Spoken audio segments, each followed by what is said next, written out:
जय आफा बोराइ बाथौनि जय आफा बोराइ बाथौनि खुलुमबाय रायजोफोर दिनैनि मोनसे गोदान ब्लगआव बयखौबो बरायहरबाय आङो सायखं गोजां बोथोर रायजोफोर मोनानि सम दायो गामियावहाय सासे आदै लाहानियाव बाथौ आरज दङ बेनिफ्राय आं दा बेयावनो थांनो ओंखारदों सोरबाफोर जुदि चेनेलाव गोदान फैदोंब्ला नोंथांमोना साबस्क्राइब खालामनानै लाब्लानो जाबाय आंनि बे बाथौसा इउटुब चेनेलखौ होमब्ला आङो ब्लगखौ बानायलांबाय थानोसै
रायजोफोर जोंना दायो दङ मोन्थोर रायसननाय जोबथा आर'ज जोब्बाय आरोना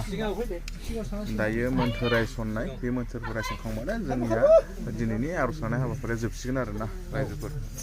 आहा ह्रीं क्लीं फ से ह्रीं क्लीं फ से ह्रीं क्लीं फ से हे आफा सोरजिगिरि बोराइ बाथौ नोंनो साननिगिरि सान राजा अख्रांनिगिरि अख्रां राजा बारनिगिरि बार मोदाय दैनिगिरि दै खुंगिरि हानिगिरि बैसुमुथि हे आफा आना गसाइ अबं लावरि दिनै जों बाटासपुर गामिनि बयबो रायजो राजाफ्रा ज' जानानै बाटासपुर गामिनिनो नों आफा बोराइ बाथौनिनो असे फिसा बिक्रम बर'नि नखरनि बाथौ सिबिसालियाव ज' जानानै दिनैनि बे सुनिबार मोनाबिलि बुब्लियाव नोंनि नामै आलारि बाथि फोजोंनानै दुहुप सालधुना सावफुंनानै नोंनिनो सोरजिनाय दाइनैसो बिबार बिलाइ फिथाइ नोंनो बावनानै हान्थु खेरायनानै आखाइ खबजबनानै गोसो गोरबोजों हांख्रायदों खुलुमदों जों आफा नों बिफाखौ नाजावदो नोङो अननानै जोंनि बावनाय आरो खुलुमनायखौ हे आफा सोरजिगिरि बावदों होननानै दासा नों आफा दाबो जों नोंखौ बावाखै दावखाया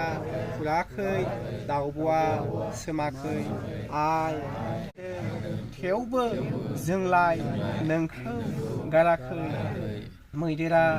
गाबो उदाल गुदियाव मानसिया गाबो नों आफानि सेराव हे आफा बोराइ बाथौ बिक्रम बर'नि नैथि फिसाजो फरायना कबिथा बर'आ फैगौ सोलिबाय थानाय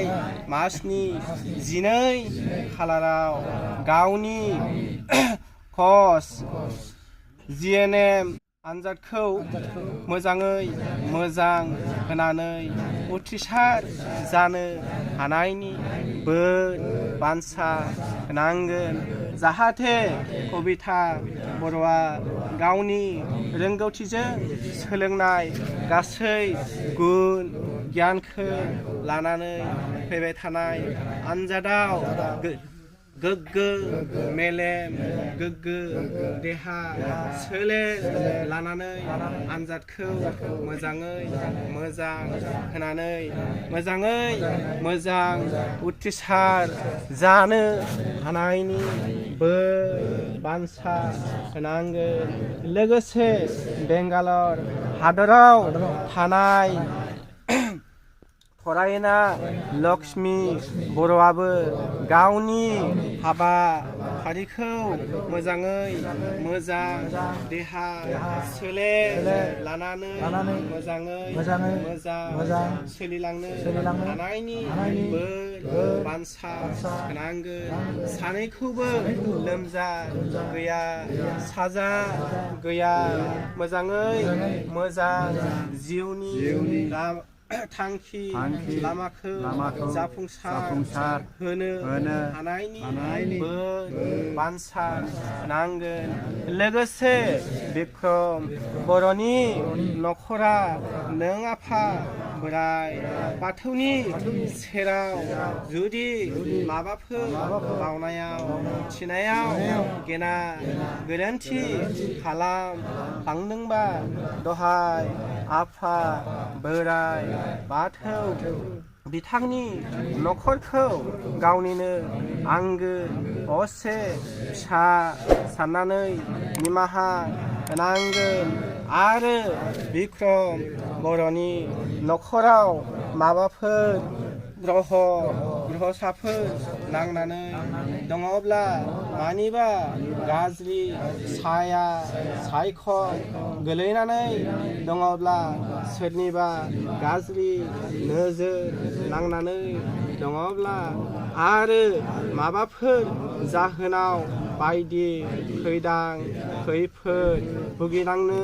जानानै दङब्ला दहाय आफा नुवाथारि बोराइ बाथौ गावनिनो आंगो असे फिसा